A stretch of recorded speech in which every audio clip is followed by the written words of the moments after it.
岳家军克复襄汉，南宋立国8年第一次收复失地，这中间有哪些前因后果呢？南宋建炎4年，金朝天会8年，公元1130年夏7月，考虑到前炎战事屡遭挫败，金朝正式册封刘裕为子皇帝，建立了伪齐政权，划黄河以南，让伪齐管理，以大名府为首都，使用金朝天会的年号。刘裕字彦游，景州府城人，就是今天河北省衡水的阜城县。刘裕是元符3年考中进士，南宋建立以后，被宋高宗启用为济南府知府。金兵进攻济南，刘裕被策反，将坚决抗金的守将关胜骗入府中杀害，献城降金，而后在金人的扶持下，成为了傀儡大齐皇帝。这个政权一共存在了8年，历史上一般统称为伪齐。岳飞在前一次的江北挫败以后，领兵回到江南，讨李成，平倒寇，收复襄汉6郡，渐渐成为了继吴玠之后又一颗冉冉升起的将星。这个期间都有哪些故事？我们今天就来重点聊聊这些话题。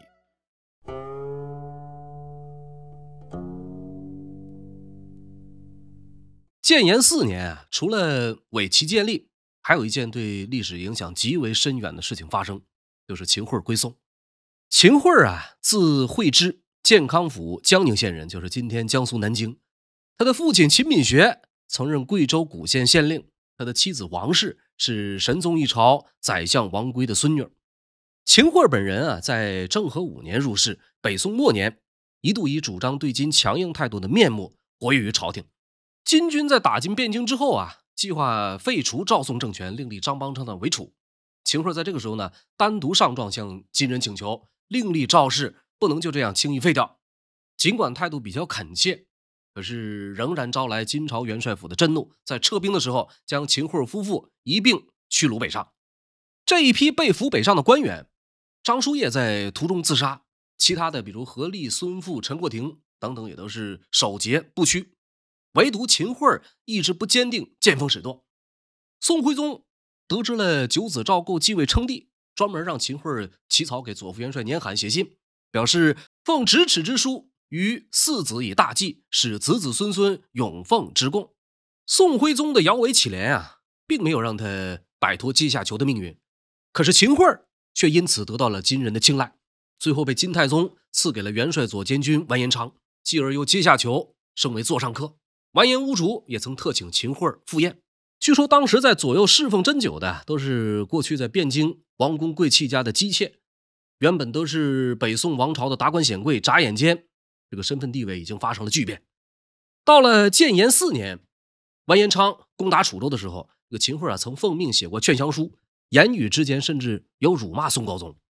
这年的10月，这个秦桧和老婆王氏带着小奴燕童、小婢星儿等一批随从，满载着丰厚的金银财宝，投奔到宋军在前线的练水军水寨之后，又航海来到当时南宋行在越州。关于秦桧归宋，历来存在很大的争议，一部分认为他是金人派来的奸细，一部分认为他不是。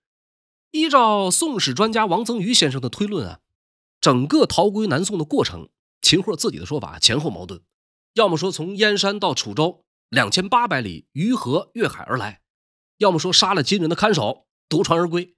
秦桧后来呢，又自传《北征纪实》作为谎言的最后定稿。当时宋朝的一些士大夫对秦桧行踪也提出了种种怀疑，比较典型的论调是说，和秦桧同时被抓走的极少有生还者，唯独秦桧在几年以后又是拖家带口，又是满载金银，全虚全影的他就这么回来了，这其中必定有诈。前面说到靖康末年，秦桧曾劝说金军主帅不要废除赵氏，到这会儿呢，这纸诉状成了他的政治资本。当时的宰相范宗隐和同知枢密院事李回在朝堂上力排众议，将秦桧举荐给了宋高宗。君臣一见面赵构问秦桧说：“卿可有治国良策呀？”秦桧回说：“如欲天下无事，南自南，北自北。”这是一个争议很大的论调。他的意思通俗一点讲，就是南边的土地和人民归南方宋朝所有，北边的土地和人民归北方金朝所有。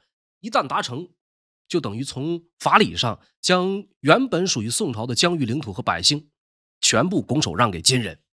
由于一直以来只想偏安一隅，这一论调呢，正中赵构的下怀，转一天就任命秦桧为礼部尚书，并且对范宗尹说：“会仆中过人，朕得之，喜而不昧。盖闻二弟母后消息，而又得以家事也。”绍兴元年的2月，宋高宗将秦桧升任参知政事，并且强调秦桧以忠信行于异域，称得上是当代的苏武，宋朝最有名的大奸臣，政治生涯从此重新开启，备受信任，如鱼得水。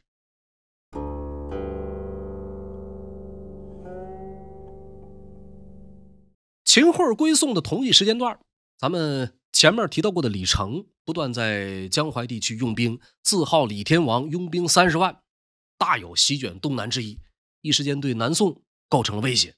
宋廷为此呢，以张俊挂帅领兵平叛，经过张俊本人的请求，又将王谢的神武前军、陈思公的神武后军以及岳家军拨归他指挥。绍兴元年的2月，江南西路首府洪州告了急，张俊的大军先行到达洪州救援，可是面对敌人屡下战书，张俊畏敌不前，任凭敌人叫嚣。这种情况一直到岳家军赶到以后，才将消极的局面彻底扭转。这年3月，岳飞身披重铠，率先跃马涉水渡河，岳家军紧随其后渡过漳水，大破李成部将马进。马进一路逃窜，岳飞穷追不舍，只打的这个马进最后只剩下10余骑，逃到了江州。作为首领李成不甘心失败，亲自领兵进行反扑，结果在一个叫做娄子庄的所在，再次被张俊、岳飞打到元气大伤。李成不得已退到了江北的齐州。宋军在江州休整之后，渡过大江，继续讨伐李成。最后呢，把这个李成打到势穷力尽，投降到了伪齐，给刘裕当了爪牙。张俊在班师回到岳州以后，盛赞岳飞之智勇，向朝廷如实汇报本次军事行动，岳飞功居第一。宋廷以此下诏，将岳家军的军号定名为神武右夫军，任命岳飞为统制，官职升为纵五品的姚郡观察使，屯驻洪州，继续弹压盗贼。不久后呢，又将神武右夫军改为神武副军，升任岳飞为都统制。北宋亡国以后，原有的禁军大多数都已经溃散，各种军号也完全打乱，不得不另外编组新的正规军。当时的张俊所部称神武右军，韩世忠所部称神武左军。这俩人官位高，所以都是都统制。王谢所部呢是神武前军，陈思公是神武后军，这俩人官位低一点，所以差遣为统制。在南宋初年的政治和军事形势下，原来以文治武那一套已经不能直接套用了。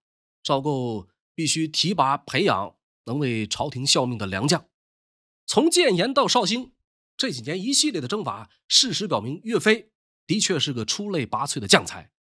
绍兴初年，宋朝有几十个统制，每名统治的兵员最多几千人，这显然已经无法和岳飞的军功兵员相匹配，因此宋廷下诏将其擢升为都统制，并提高军号级别。原先的东南大将有刘韩、张辛，分别对应刘光世、韩世忠、张俊、辛弃宗。至此，岳飞正式进入了4大将的行列，取代了辛弃宗的地位。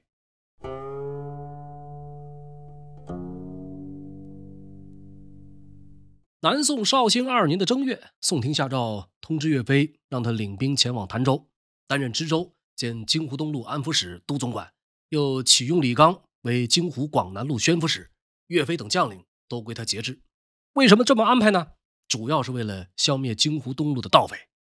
宋代把京湖分为南北2路，到了绍兴初年又分为东路、西路。京湖东路有4伙盗匪，分别是曹成、马友、李弘、刘忠。这其中以曹成的兵马最为强盛。曹成本人是大名府内黄人，就是今天河南省内黄县，履历过人，精于骑射，手底下有7万多人，所到之处以人为粮，无恶不作。刘忠人送外号花面兽，因为刘忠本人和他的部全部在额头上刺有花朵，因此得了这么一个绰号。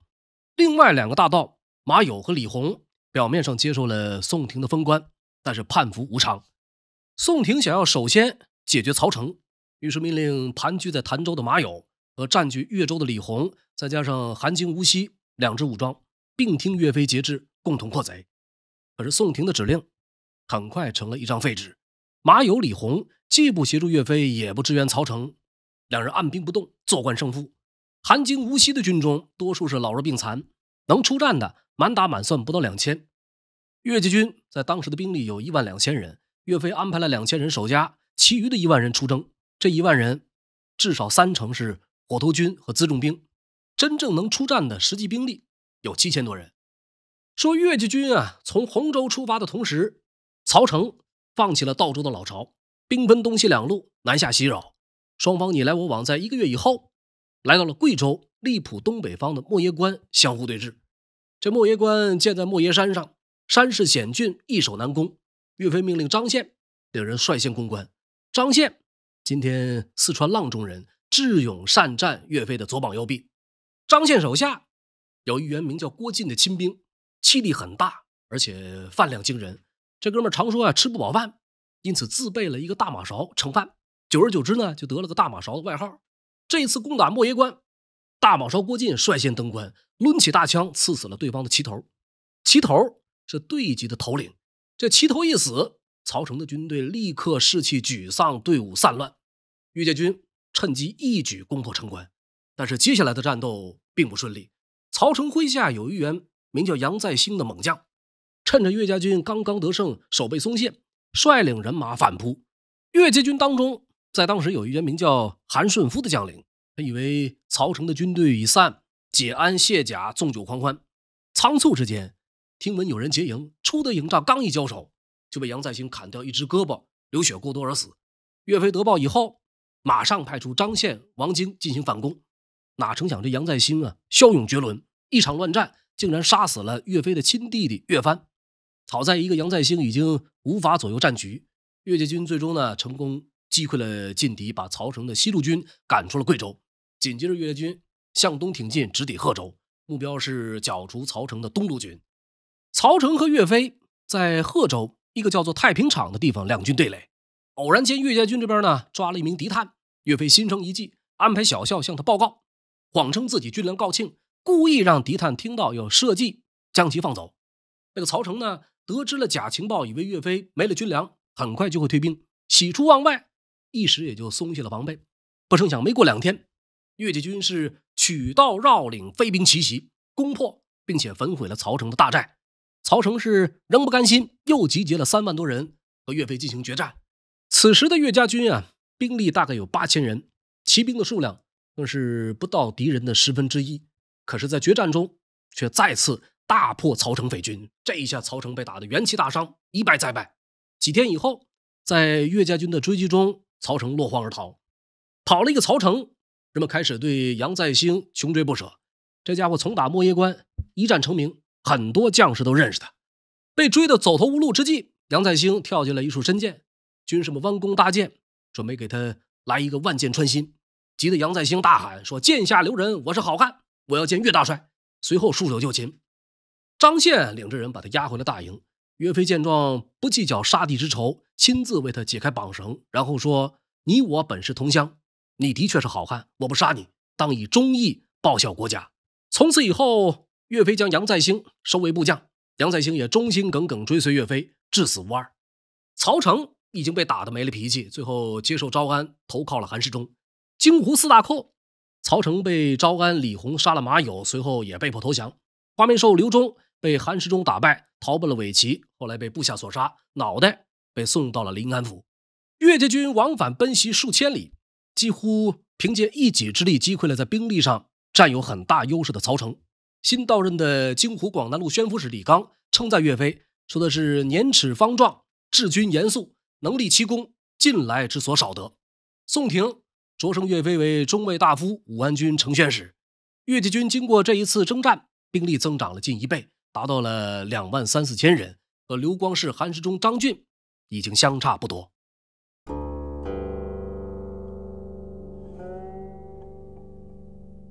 南宋初年各地大大小小的反贼、盗匪，有民叛、兵叛、土寇、游寇。李成、曹成是其中的典型。金军、宋军、盗匪交替着在各地屠杀劫掠，再加上官府横征暴敛，导致整个社会动荡不安，民不聊生。宋承唐制，正式的土地税一般按照田地自身好坏分成若干个等级，该交多少税都是各有定额。贪官污吏巧立名目，税上加税，在江南和京湖地区，甚至出现了正税交米1担，税外附加4担的情况。兵荒马乱，十室九空，连一些上等户都开始破产逃移，就更不用提数量更多的贫民下户了。岳家军当时驻守的江南西路大致也是这么个情况。今天的江西南昌再往南啊，分别有吉安和赣州，在宋代对应的是吉州和黔州。南宋初年，吉州和黔州不断出现土寇，当地民风彪悍，每到秋冬收成之后，就会结集土党四处侵略，久而久之就形成了一种惯例。绍兴3年的4月，岳家军奉命前往吉州剿匪，岳飞、王贵、张宪兵分3路展开进攻，经过一场鏖战，叛军大败。随后呢，岳家军乘胜进入黔州，很快又取得胜利。吉州、黔州这些土寇被相继平定，俘虏的人数众多，光是大大小小的头领就有500多人。宋高宗一道密旨发来，命令岳飞就地将被俘者全部斩尽杀绝。岳飞并不同意这种做法，他是领着部队来到黔州30里外安营下寨，接连上奏申诉己见，最后总算是说动了诏构，只处死了一小部分叛军领袖，其余人等挑选勇壮者留下分给各军，老弱者全部放归田里。这年9月，岳飞奉命来到临安，第2次朝见宋高宗。此时的南宋军界冉冉升起了2颗备受瞩目的将星，一个呢是守卫蜀地的吴健，另一个就是岳飞。赵构十分乐于召见这位已经赫赫有名的后起之秀，以便让他更加忠心耿耿地为自己效命。赵构亲笔写下京中岳飞4个大字，绣成一面战旗交给岳飞，又专门赏赐岳飞以及同来的岳云衣甲金带战袍弓箭刀枪战马，赏白银2000两犒赏将士，特授岳云正9品的宝衣郎。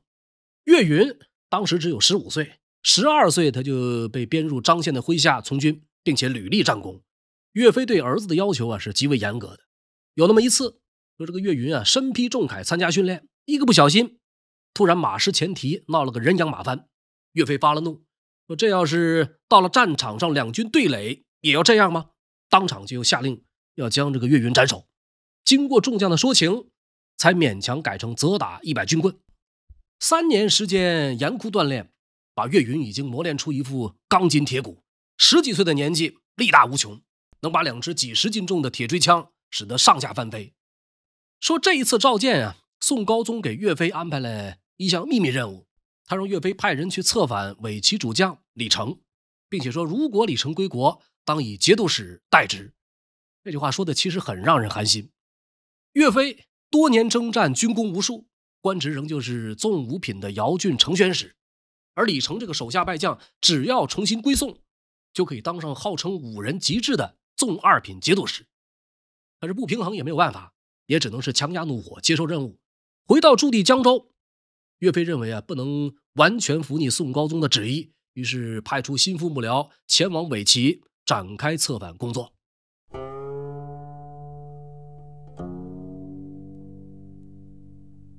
绍兴2年到绍兴3年，襄阳府地面上宋军和伪齐频繁发生战争。襄阳知府李恒、随州知州李道、益阳守将翟从、伪齐起义将领牛皋等部联合克复汝州、颍昌府、信阳军等地，随后在开封西北木头港被金军重甲骑兵击溃。邓州、随州、襄阳府等地随后相继陷落。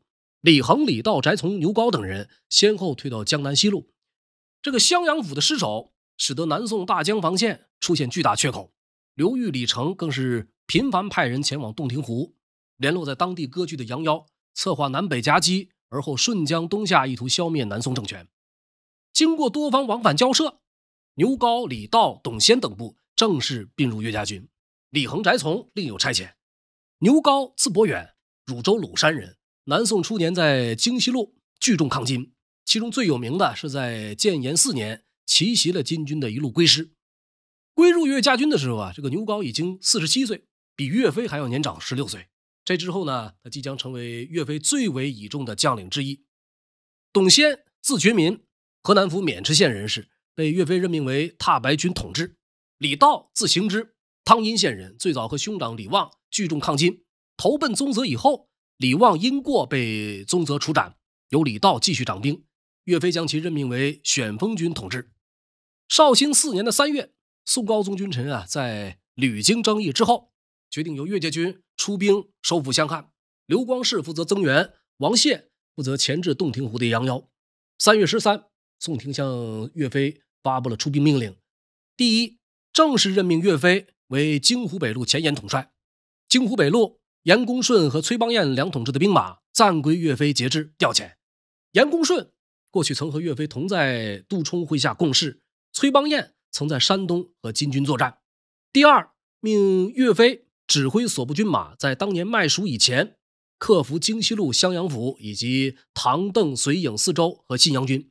第三，宋廷强调这一次军事行动只以襄汉6郡为限，敌人逃遁不许远追，不得提及北伐或者收复汴京之类的口号，以免招惹事端。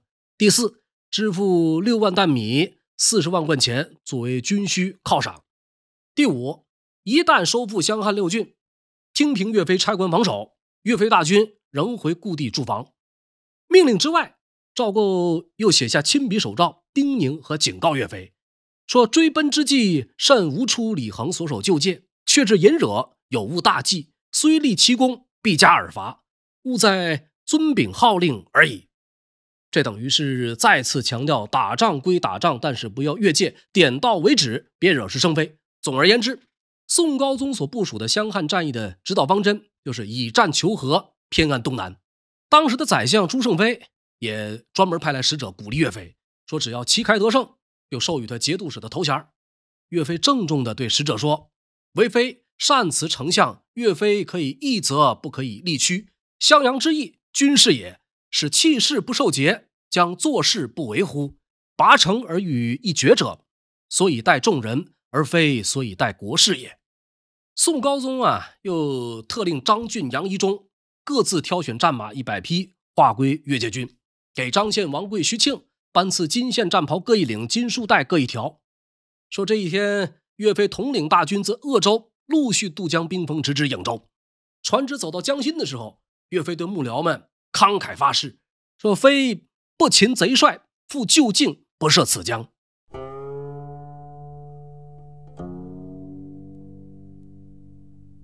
今天的湖北省钟祥市是岳飞第一次北伐的头一站。宋代这里被叫做颍州。在被伪齐夺走以后，刘裕对颍州十分重视，特意派遣京超担任知州。京超这个人过去在北宋皇宫里面当过班职，悍勇非凡，号称万人敌。岳家军在绍兴4年5月初5进抵颍州城下，岳飞派张宪前去劝降，结果城内守军大喊各是其主，不为所动。转一天的凌晨时分，战鼓被敲得咚咚作响，岳家军发起了总攻。经过一场激烈的攻防战，颍州终于告破。那个万人敌京超跳崖自尽，岳家军杀敌7000，颍州城中是尸横遍野。岳飞乘胜派遣张宪、徐庆向着东北方向进攻随州，他本人率领主力直扑襄阳。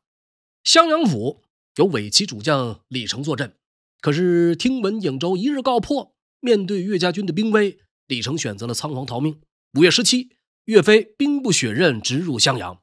转一天5月18，随州被张宪、徐庆、牛皋合力攻破。16岁的岳云在这一战勇冠3军，手持2杆铁锥枪，第一个登上随州城头。伪齐在随州的守将王松被押往襄阳处斩。岳家军来势凶猛，好像狂风扫落叶一般，接连拿下襄阳3郡。刘裕急忙调兵遣将，集结重兵。跑出襄阳的李成得到增援，顿时又来了精神，号称有大军30万从新野浩浩荡荡又杀了回来。两军在一处江边不期而遇。按理说李成也算是能征惯战的一员猛将，可能是被岳飞打得慌了手脚，一时间竟然犯了兵家大忌。岳飞查看了一番敌军阵势，王贵、牛皋等人纷纷前来请战。岳飞笑着指出李成大军的致命弱点，他说步兵之力在险阻，骑兵之力在平旷。李成反把骑兵列于江岸，让部族列阵于平地，虽然有众10万，这种本末倒置的打法也终究是徒劳。当下举鞭指着王贵下令说，你以长枪不足去击杀李成的骑兵，又指向牛皋说，你以骑兵持突冲阵去打李成的部族。两员虎将得令以后迅速出击，李成果然是经不住岳家军的猛攻，很快就一败涂地。尤其是江边的骑兵更是乱作一团，前列溃退导致后列拥挤不堪，被挤到水中淹死的不计其数。岳家军是乘胜追击，李成大军是伏尸20里，从此以后再也不敢窥视襄阳府。败报一个接着一个，可把刘裕急得够呛，心急如焚之际，只能向金人求援。此时的金军刚刚经历了仙人关大败，主力损失很大，元气未复。可是面对刘裕的告急，也不能不管，最后派了个人称刘和伯锦的将领会合李成，集结了数万兵马，在邓州扎下连营30多座，想要阻挡岳家军继续进兵。南宋朝廷这时候听说了金军伪齐军集结的消息，犯了软骨头的老毛病，又给岳飞发了新的命令，说奉圣旨令岳飞详夺事机，审料敌情，唐邓信阳决可攻取，即行进兵，如未可攻，先行错至襄阳绥颍，务在持重，终保成功。大致的意思就是告诫岳飞差不多就行了，见好就收吧，剩下3个郡可以酌情放弃了。事实上这条命令并没有对岳家军接下来的行动产生影响。在准备了1个多月以后，岳飞派出王贵、张宪率领精锐向邓州方向进发。这年的7月15，王贵和张宪在邓州城外与数万金旗联军展开激战，双方正厮杀的昏天暗地。岳家军的王万、董先所部突然从斜刺里杀出，打了一个措手不及，一举将金旗联军击溃。金将刘和伯锦扔下部队只身逃跑，被俘虏的敌军大小将领200余人，夺取战马200多匹，兵仗物资不计其数。伪齐的高仲收敛残兵，退守邓州。2天以后，岳家军强攻邓州，岳云又是第一个登上城头，邓州随之克复。邓州城外决战的成功让攻占唐州和信阳军变得更加轻而易举。7月23，旋风军统治李道攻占唐州，同一天信阳军也被攻了下来。至此，朝廷下达的任务已经全部完成。收复襄汉是岳飞的第一次北伐。由于在2-3个月前吴玠在仙人关大破完颜乌竹，整个过程岳家军遭遇的对手是金旗联军，并非金军主力。和仙人关的战绩相比难免有所逊色，但却是南宋开国8年以来第一次收复了大片失地。收复的范围包括前一年李恒丢失的辖区，以及额外的原本由伪齐控制的唐州和信阳军。襄汉6郡成功克复以后，宋廷命令岳家军回驻鄂州。这个鄂州城相传为三国时期孙武所建，阴山复险，是荆湖北路的首府，更是南北东西咽喉要道，自古兵家必争之地。这座雄峙大江的重镇自此正式的成为了岳家军的大本营。读历史知善恶，感谢您收看收听，这里是烽火赵东南慢聊两宋烟云的第16集，片中内容重点参考官修正史。如果喜欢我的节目，欢迎订阅我的频道。本期节目到此结束，我们下一期不见不散。